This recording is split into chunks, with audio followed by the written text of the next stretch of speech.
बिस्मिल्लाहिर्रहमानिर्रहीम। अस्सलाम वालेकुम नाज़रीन, आप यूट्यूब चैनल देख रहे हैं। मैं इमरान खान हूँ। डोनाल्ड ट्रंप गुज़िश्ता लगभग एक डेढ़ हफ्ते से सऊदी अरब पे बहुत ज़्यादा दबाव डाल रहे हैं और वजह यह है कि वो ये चाहते हैं कि सऊदी अरब अपने इत्तहादियों को साथ लेकर, ख़ास तौर पे जो खित्ते में अरब ममालिक हैं उनको सबको साथ मिलाकर ईरान के ऊपर हमलावर हो जाए और बाकायदा जंग का ऐलान कर दे। डोनाल्ड ट्रंप के पास कोई और रास्ता बचा नहीं है। देखें, यूरोप डोनाल्ड ट्रंप की बात मान नहीं रहा। यूरोप को ये पता है कि इस लड़ाई के नतीजे में यूरोप को अमेरिका के हाथों लंबे अरसे तक ब्लैकमेल होना पड़ेगा, क्योंकि रशिया से पहले ही वो ऑयल और गैस नहीं ले रहे। उन्होंने बहुत कम कर दी है, बल्कि लगभग ख़त्म कर दी है। उनकी अपनी ज़रूरत जो है वो पूरी नहीं हो रही, और अगर गल्फ़ से भी उनको ये मिलना बंद हो जाती है, खलीजी ममालिक में ये जंग लग जाती है और लंबी चलती है, तो फिर उनके पास कोई और रास्ता नहीं होगा डोनाल्ड ट्रंप की हर बात मानने के अलावा, क्योंकि फिर अमेरिका उनको तेल फराहम करेगा। ज़रूरत तो उनकी बड़ी मुश्किल से पूरी होगी, लेकिन उनकी प्रोडक्शन को नुकसान पहुंचेगा। उनकी मईशत बहुत बुरी तरह शेक हो जाएगी। वो तो साथ खड़े नहीं हो रहे, बहुत सारे और मुल्क हैं वो भी साथ खड़े नहीं हो रहे। यानी जापान ने और साउथ कोरिया ने भी कोई पल्ला नहीं पकड़ाया डोनाल्ड ट्रंप को। तो अब डोनाल्ड ट्रंप अरब ममालिक को इस लड़ाई में घसीटना चाहता है। अगर अरब ममालिक अपने इत्तहादियों के साथ इस लड़ाई में कूद जाते हैं तो सूरत हाल काफ़ी मुश्किल हो जाएगी ईरान के लिए भी, और डोनाल्ड ट्रंप के लिए फिर रास्ता निकलेगा कि वो आहिस्ता आहिस्ता बाकी ममालिक को भी इस लड़ाई का हिस्सा बनाए। तो इसलिए सऊदी अरब के ऊपर बहुत दबाव डाल रहा है, लेकिन सऊदी अरब पूरी कोशिश कर रहा है कि वो इस लड़ाई से अपने आप को बाहर रखे। और शायद इसी वजह से मोहम्मद बिन सलमान के बारे में डोनाल्ड ट्रंप ने बहुत ही गलीज़ ज़ुबान इस्तेमाल की है, और ख़ास तौर पे उस वक्त इस्तेमाल की है जिस वक्त डोनाल्ड ट्रंप सऊदी अरब के सरमायाकारों से खिताब कर रहे थे। ये बड़ा हद तक आमेज़ रवैया है, और ये वो फ्रस्ट्रेशन है कि सऊदी अरब बात क्यों नहीं मान रहा। सऊदी अरब को चाहिए कि वो हमारे साथ मिलकर ईरान के ख़िलाफ़ लड़ाई लड़े, लेकिन गल्फ़ ममालिक को ये बात समझ आ गई है कि अगर वो ईरान को मारेंगे तो ईरान उसी तरह वापस मारता है जब वो अमेरिका के 13 अड्डे तबाह कर चुका है। देखें, ये अड्डे कहीं छुपे हुए तो नहीं थे। ये सऊदी अरब के अंदर हैं, यूएई के अंदर हैं, बहरीन के अंदर हैं, कतर के अंदर है, ओमान में भी है, इसके अलावा कुवैत में है, उर्दन में है। तो ये जितने भी अड्डे हैं ये इन्हीं ममालिक के अंदर हैं। इन अड्डों की तबाही इन्होंने अपनी आंखों से देख ली है अरब ममालिक ने। तो उन्हें यह आइडिया हो गया है कि जो अमेरिका अपने फौजी अड्डे नहीं बचा सका ईरान से, वो हमारी इमारतों को, हमारी पब्लिक को, हमारी तनसीबात को, या हमारी जो ऑयल की रिफाइनरीज हैं उनको ईरान के मिसाइलों से कैसे बचाएगा। और ये बड़ा वैलिड क्वेश्चन है। अगर ईरान के अंदर तबाही होती है तो वो जवाबन तबाही करेगा खित्ते के अंदर, और उसको ये जवाब भी मिल जाएगा क्योंकि सारे अरब मुल्क मेरे से लड़ रहे हैं, लिहाजा मैं इनके ऊपर भी उसी तरह अटैक कर सकता हूँ। तो अरब जो है वो अब गुरेज कर रहे हैं लड़ाई से। अभी तक तो वो इसके अंदर नहीं उतर रहे। डोनाल्ड ट्रंप के ऊपर प्रेशर इतना बढ़ गया है कि उसने अपने फॉलोअर्स को ये मशवरा दिया है कि वो फॉक्स न्यूज़ देखें। फॉक्स न्यूज़ वो वाहिद चैनल रह गया है जो डोनाल्ड ट्रंप को अमेरिका में सपोर्ट करता है। हालांकि जब बाकी सारे चैनल सपोर्ट करना छोड़ भी दें तब भी फॉक्स न्यूज़ सपोर्ट करता रहता है। उसने इलेक्शन में भी बहुत सपोर्ट किया था, और डोनाल्ड ट्रंप ने एक दौर में ये बात भी कही थी कि मेरे जो फॉलोअर्स हैं वो फॉक्स न्यूज़ देखते हैं और मुझे वोट डालते हैं। ये बहुत पुरानी बात है, पिछले इलेक्शन में डोनाल्ड ट्रंप ने ये बात कही थी, मुझे आज भी याद है। ईरान में ज़मीनी ऑपरेशन की तैयारियां अमेरिका बहुत तेज़ी से कर रहा है। पेंटागन से जो रिपोर्टें आई हैं मैं आपके साथ शेयर करता हूँ। वाशिंगटन पोस्ट ने इसके बारे में लिखा भी है, और इस हवाले से जो डेवलपमेंट है वो ये है कि पेंटागन ईरान में ज़मीनी कार्रवाइयों की तैयारी कर रहा है। ये वाशिंगटन पोस्ट ने रिपोर्ट किया है। हालांकि अभी डोनाल्ड ट्रंप ने कोई ऑर्डर नहीं दिया, फौजी तैनाती की कोई मंजूरी नहीं दी, लेकिन बड़े पैमाने पर अमरीकी फ़ौजियों को खित्ते में पहुंचाया जा रहा है। पहले हज़ारों फ़ौजी पहुंचाए गए, हज़ारों फ़ौजी रस्ते में हैं, और 10,000 फ़ौजियों के बारे में एक हफ्ते के अंदर मज़ीद फैसला किया जाएगा। कुछ लोगों का कहना है कि अमेरिका को बहुत बड़े पैमाने पर फ़ौज ले जानी पड़ेगी, लेकिन अमेरिका के अंदर ही कुछ लोग ये कह रहे हैं कि अमेरिका ईरान के अंदर महदूद पैमाने पर ज़मीनी ऑपरेशन करके फटाफट वहाँ से निकल जाएगा। देखिए, ईरान के अंदर अमेरिका का घुसना तो अमेरिका की मर्ज़ी से होगा, लेकिन वहाँ से अमेरिका जब निकलेगा तो उसमें ईरान की मर्ज़ी शामिल होगी। यानी ईरान अगर निकलने देगा तो वो निकलेंगे। आप ज़मीन के ऊपर तो उतर सकते हैं, लेकिन ज़मीन से वापस उड़ने के लिए आपको बड़ी मुश्किलात का सामना करना पड़ता है। अमेरिका कुछ चीज़ें ढूंढ रहा है। मिसाल के तौर पे अभी तो अमेरिकन की जो सेंट्रल कमांड ने इस बात की तस्दीक की है कि अमरीकी जंगी बहरी बेड़ा USS ट्रिपोली 3500 सेलर्स और मरीन्स को लेकर मशरिक़ वस्ता पहुंच गया है। इससे पहले एक बेड़ा जो है अमेरिका का वो खड़ा हुआ है यूनान के करीब पानियों में, और वहाँ उसकी मुरम्मत हो रही है। उसके अंदर जो सेलर्स थे वो ज़ख्मी हो गए, उनका अस्पतालों में इलाज चल रहा है। तो अमेरिका को नुकसान बेचारे को काफ़ी हुआ, बहुत सारी चीज़ों में नुकसान हुआ। एक नुकसान उसको ये भी हुआ। अभी एक बहुत भारी नुकसान अमेरिका का हुआ, वो मैं आपको बता देता हूँ, क्योंकि कल का दिन जो था वो अमरीकी हुकूमत के लिए या वाइट हाउस की इंतज़ामिया के लिए बड़ा खौफनाक दिन था।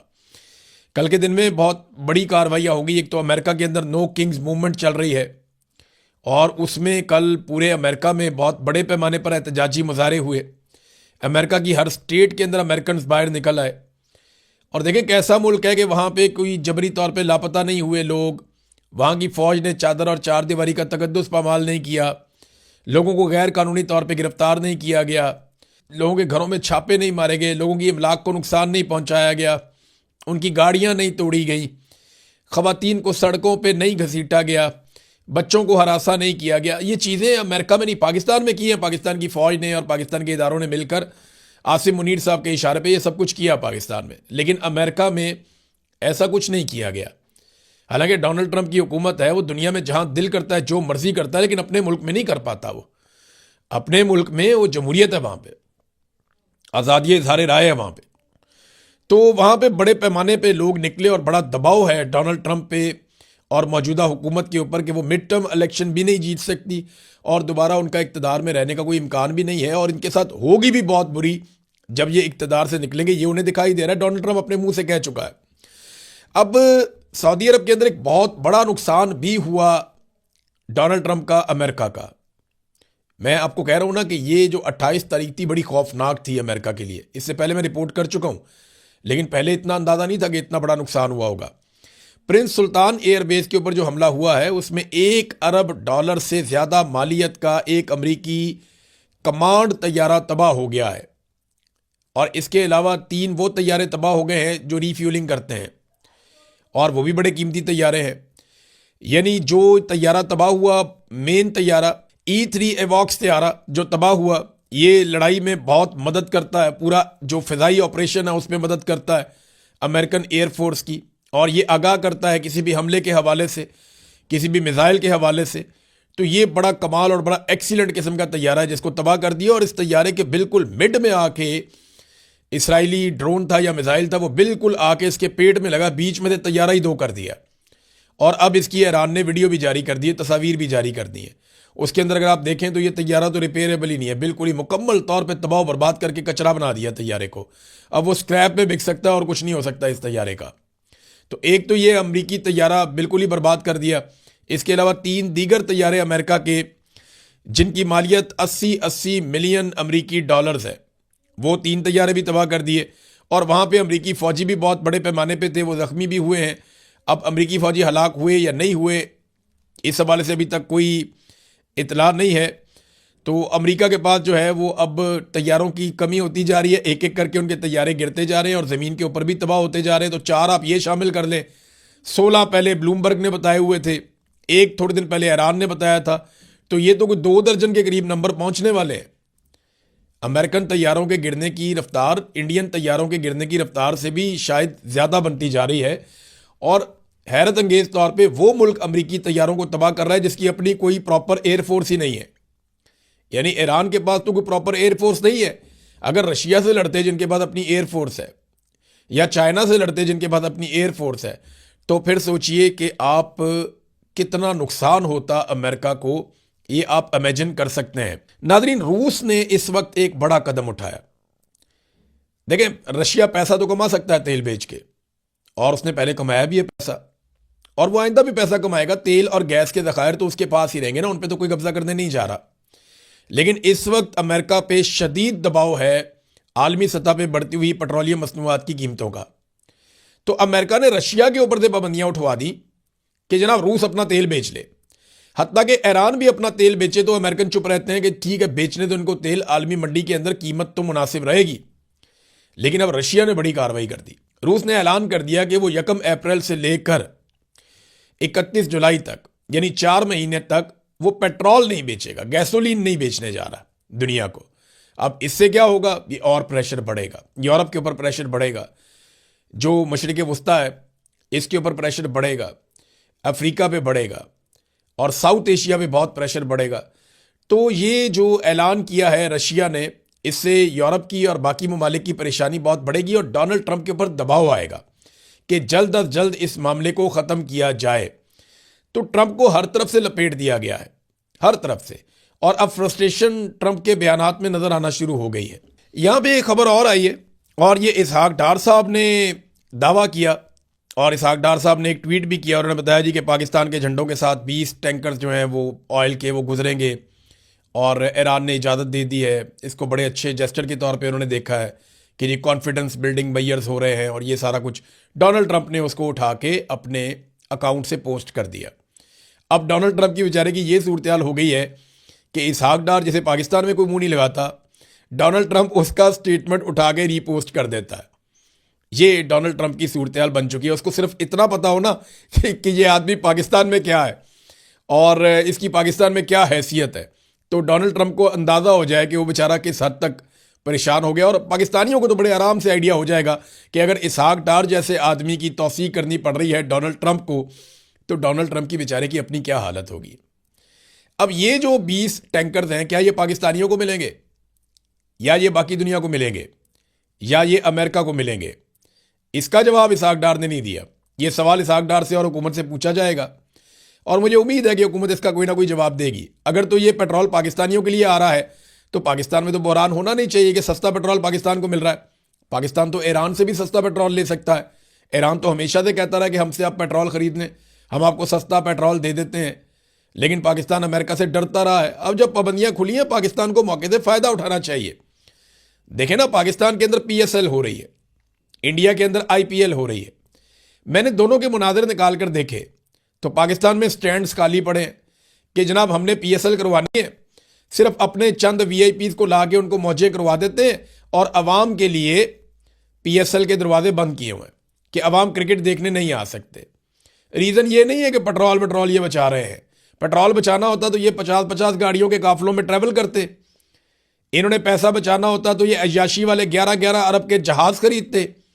इन्होंने पैसा बचाना होता तो ये MNS को जो इन्होंने इतने बड़े बड़े फंड्स दे दिए हैं वो फंड ही वापस ले लेते। पैसा बचाना मतलब नहीं है, ये पब्लिक से छुपना चाह रहे हैं। इस वक्त लोगों में गुस्सा बहुत ज़्यादा है और उस गुस्से का ये सामना नहीं कर पा रहे, लिहाजा इन्होंने एक क्रिकेट लीग के अंदर से ही फैंस को उठवा दिया कि लोग आएंगे वो बातें करेंगे। मरियम नवाज को लेकर जाना था, जैसे मरियम नवाज के पास वोट नहीं है वैसे ही क्रिकेट PCB के पास जो है वो फैंस नहीं है। जब फैंस आएंगे तो वो बात भी करेंगे, पॉलिटिकली आज़ाद लोग हैं, वो अपने ख्यालात का इजहार करेंगे। तो ये एक प्रॉब्लम भी है। देखिए ना, इंडिया के अंदर IPL में क्राउड भरा हुआ है। अब ये सिर्फ फ्रामिना पाकिस्तान के लिए तो नहीं है ना। पाकिस्तान उठा के पेट्रोलियम मसनूआत की कीमतें 55 रुपए बढ़ा रहा है। इंडिया जो है 13 रुपए जो टैक्स ले रहा था उसको कम करके ड्यूटी को 10 रुपए और कम करके 3 रुपए कर रहा है। यानी वो ड्यूटी को कम कर रहा है कई गुना, पाकिस्तान जो है वो कीमतें कई गुना बढ़ा रहा है। इंडिया के अंदर कारोबारी जिंदगी चल रहा है, मामला ठीक है, पाकिस्तान के अंदर नहीं चल रहा, मामला ठीक नहीं है। इस वक्त इंडिया में IPL के अंदर स्टेडियम भरे पड़े हैं, पाकिस्तान में PSL के अंदर स्टेडियम खाली हैं। भाई क्या रीज़न है? और एक और रिपोर्ट आई है, इस रिपोर्ट के मुताबिक पाकिस्तान में पिछले साल की निस्बत इस दफ़ा पेट्रोल ज़्यादा खर्च हो रहा है। भाई अच्छी आपने कफ़ायत जारी शुरू की है, स्कूल बंद कर दिए कि जनाब पेट्रोल बचाना है, वो पेट्रोल पिछले साल से ज़्यादा खर्च हो रहा है। क्यों ज़्यादा खर्च हो रहा है? आपने अफरा तफरी फैला दी, आपने लोगों को खौफजदा कर दिया। लोग पेट्रोल ज़्यादा खरीदना शुरू हो गए हैं, लोग पेट्रोल स्टोर करना शुरू हो गए हैं, इसलिए पेट्रोल ज़्यादा चला गया। इस हुकूमत को बिल्कुल काबिलियत है ही नहीं और लोगों को इनके ऊपर किसी किस्म का कोई एतबार ही नहीं है, इसलिए लोग जमा करना शुरू कर देते हैं। और सबसे पहले ये क्या काम करते हैं, कुछ भी हो जाए सबसे पहले ये स्कूल बंद करते हैं। स्मोक आ गई, स्कूल बंद करो, ये हो गया स्कूल बंद करो, वो हो गया स्कूल बंद करो, गर्मी थोड़ी ज़्यादा आ गई स्कूल बंद करो। सबसे ज़्यादा नफरत नवाज शरीफ को और उसके ख़ानदान को तालीम से है, क्योंकि तालीम और शऊर इनकी मौत है। पाकिस्तान की मिलिट्री एस्टेब्लिशमेंट और PMLN, इन दोनों का सबसे बड़ा मसला यह है कि पाकिस्तानी तालीम हासिल ना कर लें किसी तरह। अगर ये तालीम हासिल कर लेंगे, ये एजुकेटेड हो गए, इनको शऊर आ गया, तो ये हमसे सवाल पूछेंगे और हमारे पास जवाब है नहीं। याद ना थोड़े दिन पहले मरियम नवाज ने क्या कहा था? उसने कहा था ना कि शऊर से पेट नहीं भरता। पेट तो जानवर का भी भर जाता है, लेकिन उसे शऊर नहीं होता। तो ये अजीबोगरीब, इंसानों को जानवर समझते हैं और जानवर बनाकर रखना चाहते हैं। डोनाल्ड ट्रंप जो चीज़ लड़ाई से हासिल नहीं कर पा रहा, वो चीज़ क्या उसे टेबल के ऊपर बैठकर मिल जाएगी?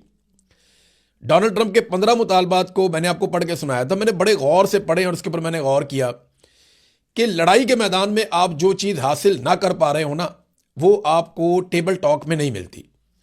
टेबल टॉक में आपको उतना ही मिलता है जितना आपके पास इम्कान होता है कि आप लड़ाई में जीत सकते थे, लंबी लड़ाई में जीत सकते थे।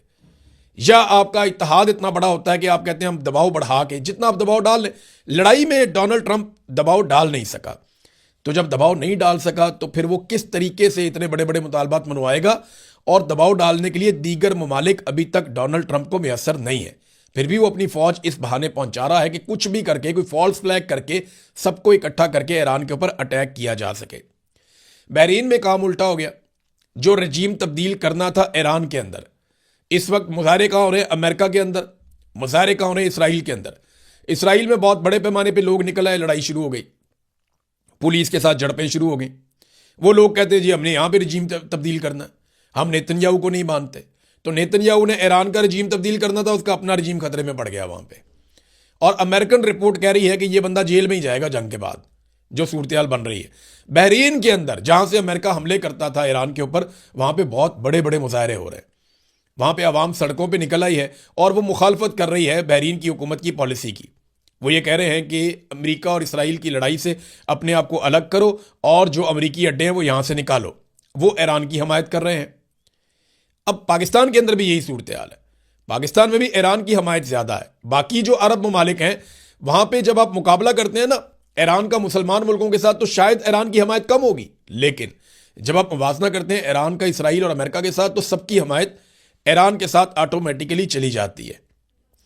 ईरान में नादरीन अब यूनिवर्सिटियों के ऊपर अटैक शुरू कर दिया है, तालीमी इदारों के ऊपर अटैक किया जा रहा है। सैकड़ों ऐसे स्कूल हैं ईरान में जिन पे हमला किया गया है अमरीकी और इसराइली अफवाज की जानिब से। अब इसमें जो है वो अमरीकी क़यादत को एक वार्निंग जारी की गई है ईरानी फ़ौज की जानिब से। उन्होंने कहा जी कि काबिज़ अफवाज ने तेहरान में university of science and technology पर बमबारी करके एक बार फिर ईरानी यूनिवर्सिटियों को निशाना बनाया है। व्हाइट हाउस के हुक्मरान जान लें कि अब मगरबी एशिया में मौजूद काबिज़ हुकूमत की तमाम यूनिवर्सिटियां और अमरीकी यूनिवर्सिटियां जायज़ अहदाफ तसव्वुर की जाएंगी। यानी इसराइल और अमेरिका की तमाम यूनिवर्सिटियां जायज़ अहदाफ हैं।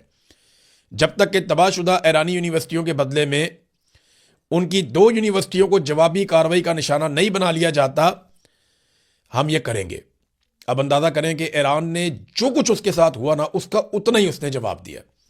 उसने कहा जी आपने हमारी यूनिवर्सिटियां तबाह की, अब हम आपकी यूनिवर्सिटियां तबाह करेंगे और इस खित्ते में आपकी यूनिवर्सिटियां मौजूद हैं, आपकी इन्वेस्टमेंट है यहाँ पे और आपके तालीमी इदारे, अब हम उनको तबाह कर देंगे। नाज़रीन, दूसरी जानिब हिजबुल्लाह ने और हौसियों ने हमले बहुत तेज़ कर दिए और बहुत सारे टैंक इसराइल के तबाह कर दिए हैं। इसराइल के ऊपर एक के बाद एक यलगार की जा रही है। तो ये ईरान के साथ साथ अब वो भी अटैक कर रहे हैं। ईरान ने बड़े खौफनाक हमले किए हैं गुज़िश्ता 24 से 36 घंटों में, और ये लड़ाई कम होने की बजाय बढ़ती हुई दिखाई दे रही है। ये बात तो मुझे दुरुस्त नज़र आती है कि अगले 8-10 दिन बहुत इंपॉर्टेंट हैं। अगर 6 तारीख तक इस लड़ाई को समेट के बंद कर दिया गया तो बहुत अच्छी बात है। लेकिन अगर ये लड़ाई फैल गई और मज़ीद हमायती सामने आ गए दोनों जानिब से, तो ये लड़ाई फिर किसी और सिमत चली जाएगी, खुदा न खास्ता, जिसका खुमियाजा पूरी दुनिया को भुगतना पड़ेगा।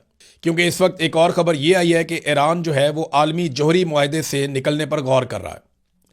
और उसकी वजह जो ईरान ने बताई है उनके अपने मीडिया के ज़रिए, वो ये है कि ये जो IAEA के लोग आते हैं एटमी असासों के हवाले से चेक करने के लिए, ये जासूसी करते हैं जिसका ईरान को नुकसान हो रहा है। और ईरान इस वजह से, क्योंकि हालत जंग में है, तो इस जौहरी मुआहदे से बाहर निकल सकता है। अगर वो इस मुआहदे से बाहर रहेगा तो किसी भी वक्त वो एटमी धमाके भी कर सकता है। तो ये भी एक ख़तरे की घंटी है जो पूरी दुनिया के लिए बज रही है। 70 के करीब बरतानवी शहरी गिरफ्तार कर दिए गए हैं UAE में, और गिरफ्तारी की वजह यह है कि उन्होंने जो तबाही हुई ईरानी हमलों के नतीजे में, वो तबाही उन्होंने दिखाई है। देखिए, इसराइल है, UAE है, बहरीन है, कुवैत है, सऊदी अरब है, ये तमाम ममालिक सेंसर कर रहे हैं अपने नुकसानात को। ये नुकसान दिखाने नहीं दे रहे, बल्कि इसके ऊपर उन्होंने बड़ी सख्त किस्म की सेंसरशिप लगाई हुई है। जबकि ईरान अपना नुकसान बता भी रहा है और अपने मुखालिफिन का नुकसान भी बता रहा है। ईरान ने इस लड़ाई को बड़े क्रिस्टल क्लियर तरीके से लड़ा है, जबकि अमेरिका और उसके इत्तेहादियों ने इस लड़ाई को इस तरीके से लड़ा है कि वो चीज़ों को छुपाते हैं, खुफिया रखते हैं। अभी तक नाज़रीन इतना ही, यहाँ पे रोक लेते हैं इस वीलॉग को। नेक्स्ट वीलॉग में और इन्फॉर्मेशन मैं आपके साथ शेयर करूंगा। अब तक के लिए इतने, अपना ख्याल रखिएगा, अपने चैनल का भी। अल्लाह हाफ़िज़।